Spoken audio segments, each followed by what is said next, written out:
Boa noite, meus irmãos. Nós estamos aqui reunidos para mais uma vez fazermos um estudo sobre uma parte do Evangelho de Jesus. Vamos então iniciarmos, como sempre, com uma prece. Divino e amado Jesus Cristo, fazei com que nós, ao estudarmos uma parte do seu Evangelho, tenhamos a compreensão bastante para entendê-la e mais do que entendê-la, que possamos segui-la, Senhor. Esteja conosco, nos abençoando, nos iluminando a cada dia de nossa existência, protegendo-nos, livrando-nos do mal, das tentações, dos perigos, das doenças, sempre nos mostrando o melhor caminho a seguir. Mestre Jesus, contamos contigo em toda a nossa caminhada, que assim seja. O tema escolhido para essa noite foi do Evangelho segundo o Espiritismo, capítulo 16, Salvação dos Ricos. E nós queremos iniciar uma pequena história. Um dia, um pai de família rico pegou seu filho e levou para viajar pelo interior. O seu propósito era mostrar ao filho o quanto as pessoas podem ser pobres, já que eles eram bastante ricos. Eles passaram um final de semana em uma fazenda de uma família muito humilde. Quando retornaram, o pai perguntou ao filho: "Você viu como existem pessoas pobres? O que você aprendeu, meu filho?" "Eu vi que nós temos um cachorrinho em casa e eles têm vários." "O que você aprendeu, meu filho?"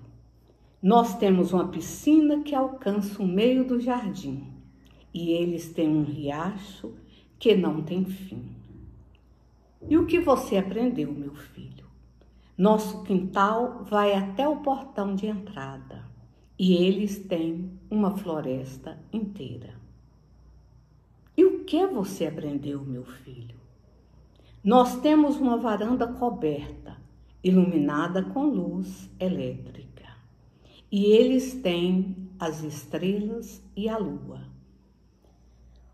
O pai ainda estava sem palavras quando o menino concluiu: "Obrigado, papai, por me mostrar o quanto pobres nós somos. Tem gente que é tão pobre que só tem dinheiro." Olha que lição linda para todos nós. O dinheiro não é o que faz a riqueza da pessoa. A riqueza é bem diferente de se ter dinheiro. Dinheiro é uma coisa, riqueza é outra.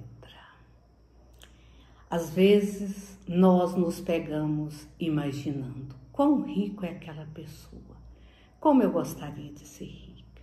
Você gostaria de ser rico ou gostaria de ter dinheiro? Não é? Então, vamos pensar sobre isto. E nessa parte do Evangelho segundo o Espiritismo, nesse capítulo 16, tem uma imagem muito importante de todos os ensinamentos de Jesus, um dos mais importantes. Porque chegando até Jesus, um moço, ele lhe disse: "Bom mestre, que obras boas devo fazer para alcançar a vida eterna?" Jesus lhe respondeu, veja bem que ele começa falando: "Bom mestre." E ele respondeu: "Por que me chamas bom? Bom só Deus o é. Porém, se tu queres entrar na vida, guarda os mandamentos." Ele lhe perguntou, o jovem, né? "Quais?" Jesus lhe disse: "Não matarás, não adulterarás, não cometerás furto, não dirás falso testemunho, honra teu pai e a tua mãe, e amarás teu próximo como a ti mesmo." O jovem disse: "Eu tenho guardado tudo isso desde que eu cheguei à mocidade. Que me falta ainda?" Jesus lhe respondeu: "Se queres ser perfeito, vai, vende tudo o que tens e dá aos pobres, e terás um tesouro no céu. Depois vem e segue-me." O rapaz, porém, quando ouviu essas palavras, ficou muito triste e retirou-se, porque tinha muitos bens, e dos bens ele não queria se desapegar. Então Jesus, virando aos seus discípulos, lhes disse: em verdade vos digo que dificilmente um rico entrará no reino dos céus. Ainda vos digo mais, que mais fácil é passar um camelo pelo fundo de uma agulha do que entrar um rico no reino dos céus. É pesada essas palavras de Jesus, né? Aí quando a gente vê falar um camelo passar pelo fundo da agulha, não vai passar nunca, então um rico nunca vai entrar no reino dos céus. Mas nós temos que atentar aqui para essa palavra. Camelo naquela época significava, é claro, o animal, mas significava também o cabo, significava a linha, né? E é isso que Jesus quis dizer, uma linha grossa, um cabo grosso para entrar no furo da agulha, né? Isso é que ele quis dizer. E será que ele condenava toda pessoa que tinha a riqueza? Quer dizer, que você tem uma riqueza, você tem que dar toda ela e se tornar pobre? Será que Jesus quis dizer isso? Veja bem, percebe-se que naquela conversa de Jesus com aquele jovem, ele jamais disse que os ricos não vão alcançar as qualificações para entrar no reino dos céus. Ele não disse isso absolutamente. Ele disse que é muito difícil. Então, é uma condição relativa às possibilidades de cada um. Percebe-se, então, que Jesus diz da dificuldade. Mas por que da dificuldade? É porque a riqueza na nossa vida, na vida de quem é rico, né? Ela se torna um entrave porque as pessoas se tornam muito egoístas, muito orgulhosas, muito vaidosas e começam a pensar em si próprias e nos seus e não pensam no próximo. Por isso é que a riqueza é um entrave, né? Então, nessa passagem da vida de Jesus, não existe a condenação da riqueza com impedição de quem a possua de conquistar o reino dos céus, mas apenas a afirmação de que a riqueza dificulta a prática das leis de Deus, no combate ao orgulho, ao egoísmo, do desenvolvimento da humildade, porque quem é rico dificilmente será humilde, do desinteresse ao desapego dos valores materiais, do amor ao próximo, que é muito difícil a gente ver um rico ter um amor ao próximo, ao mais humilde, né? E porque o dinheiro facilita muita coisa, os estímulos que ele propicia a quem o possui. Estímulos sensuais, estímulos egoístas, estímulos errados, né? Allan Kardec chega a afirmar ser a prova da riqueza a mais arriscada, a mais perigosa, inclusive mais perigosa que a miséria. Por quê? Porque ela leva a pessoa a excitações e tentações e ela oferece uma fascinação enorme, porque a pessoa fica fascinada pelo poder que a riqueza lhe dá.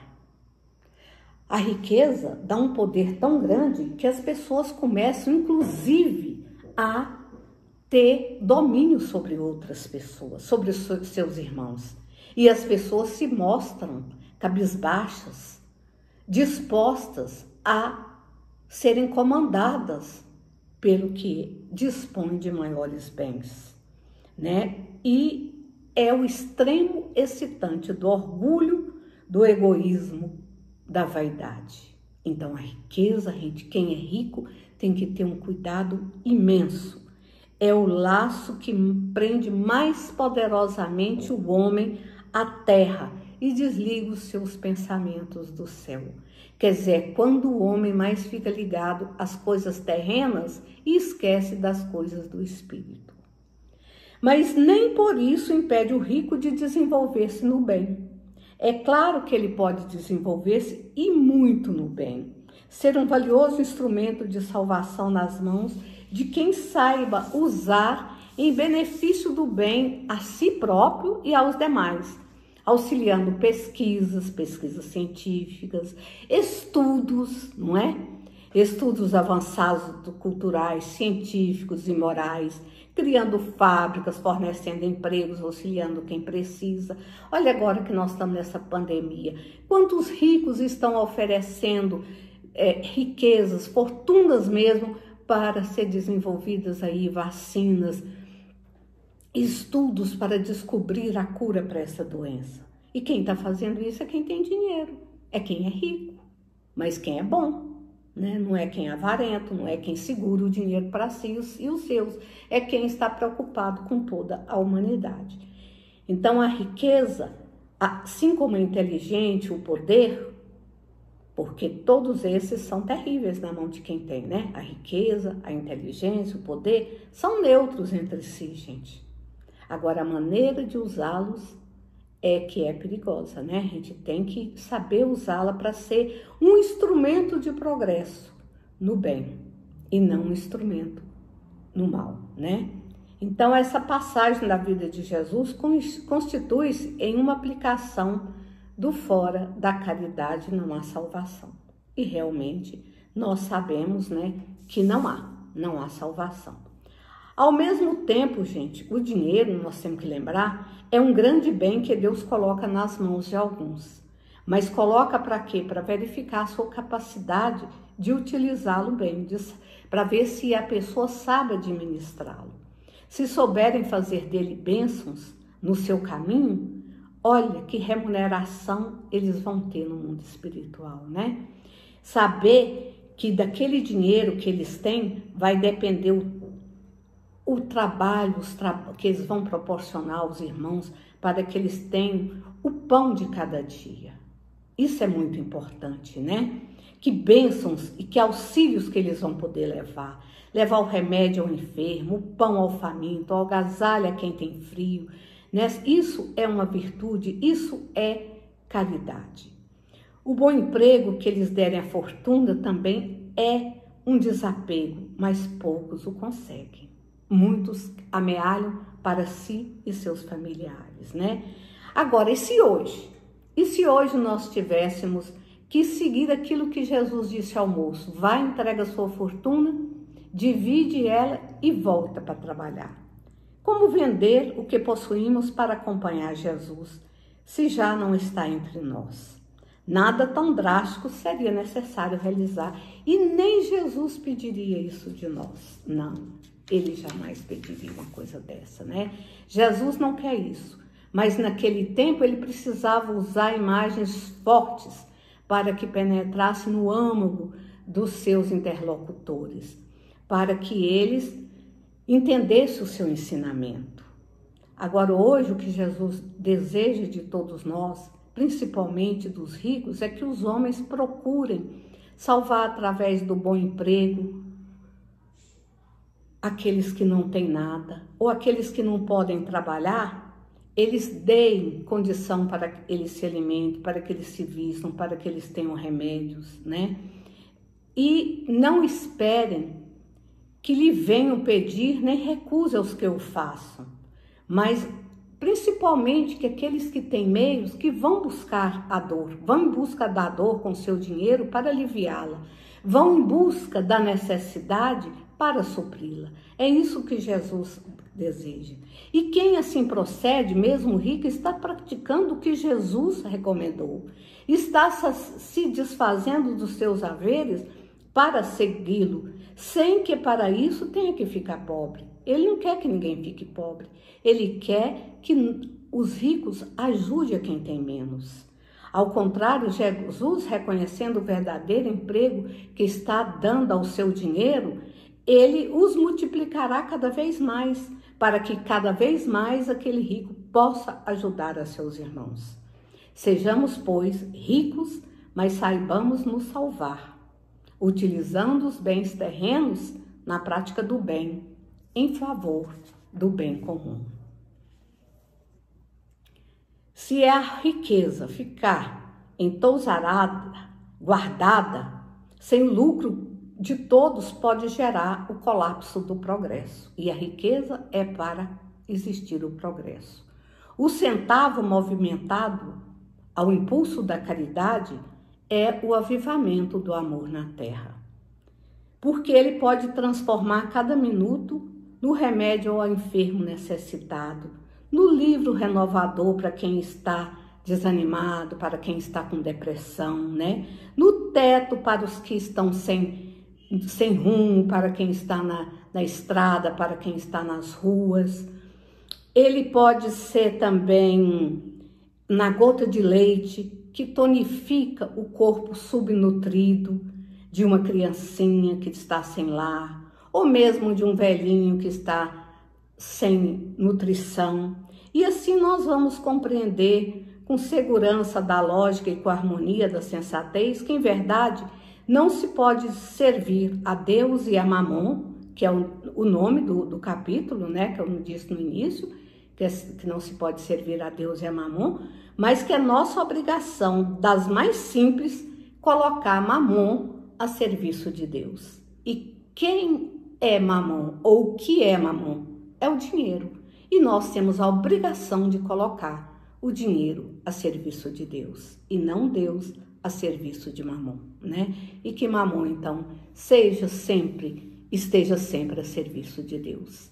E que nós, como irmãos que somos, filhos de Deus, estejamos sempre a serviço uns dos outros, por amor uns aos outros, mas principalmente por amor a Jesus e por amor a Deus. Fiquem em paz.